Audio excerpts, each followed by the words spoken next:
Hi hello friends, ಎಲ್ರಿಗೂ ನಮಸ್ಕಾರ. ಶ್ರೇಯಾಂಕ್ YouTube ಚಾನಲ್ಗೆ ತಮ್ಮೆಲ್ಲರಿಗೂ ಸ್ವಾಗತ. ಇಂದು ನಾವು ಈ ವಿಡಿಯೋನಲ್ಲಿ 20ಕ್ಕೂ ಹೆಚ್ಚು ಸಮಾನಾರ್ಥಕ ಪದಗಳನ್ನು ನೋಡ್ತಾ ಹೋಗೋಣ. ಸೂರ್ಯ ಅಂದರೆ ಭಾನು, ರವಿ, ದಿನಕರ, ಭಾಸ್ಕರ.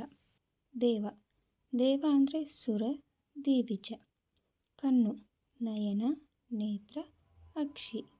ಭೂಮಿ, ಪೃಥ್ವಿ, ಇಳೆ, ಧರಿತ್ರಿ. ಹಾಲು, ಕ್ಷೀರ, ಪಾಲು, ಪಯ, ದುಗ್ಧ. ಅರ್ಜುನ ಅಂದರೆ ಫಲ್ಗುಣ, ಪಾರ್ಥ. ದಯೆ ಅಂತಂದರೆ ಕರುಣೆ, ಸಹಾನುಭೂತಿ. ಆನೆ, ಕರಿ, ದಂತಿ, ಗಜ, ಇಭ, ಸಲಗ. ಸಿಂಹ ಅಂದರೆ ಕೇಸರಿ, ಕಂಠೀರವ. ಕಾಡು, ವನ, ಅರಣ್ಯ, ಅಡವಿ. ದುಂಬಿ, ಭ್ರಮರ, ಪಾತರಗಿತ್ತಿ. ಶೈಲ, ಪರ್ವತ, ಆದ್ರಿ, ಗಿರಿ. ಗಗನ, ಆಕಾಶ, ಆಗಸ, ದಿಗಂತ. ನೀರು, ಉದಕ, ಜಲ. ಶಿರ, ತಲೆ, ಮುಡಿ.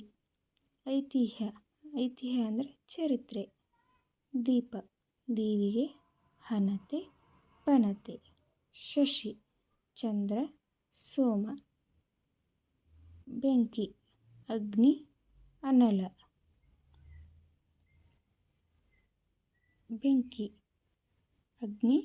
ಅನಲ. ಭಾಷೆ, ವಾಣಿ, ಮಾತು. ರಕ್ತ, ನೆತ್ತರು. ಕುಸುಮ, ಸುಮ, ಹೂ. ಕರ್ಣ ಅಂದರೆ ಕಿವಿ. ಚಿತ್ತ ಅಂದರೆ ಮನಸ್ಸು. ಓಕೆ ಫ್ರೆಂಡ್ಸ್, ಈ ವಿಡಿಯೋ ನಿಮಗೆ ಇಷ್ಟವಾದಲ್ಲಿ ಸಬ್ಸ್ಕ್ರೈಬ್ ಮಾಡಿ, ಲೈಕ್ ಮಾಡಿ, ಹಾಗೆ ಕಮೆಂಟ್ ಮಾಡಿ. ಮತ್ತೆ ಮುಂದಿನ ವಿಡಿಯೋದಲ್ಲಿ ಸಿಗೋಣ. ಧನ್ಯವಾದಗಳು.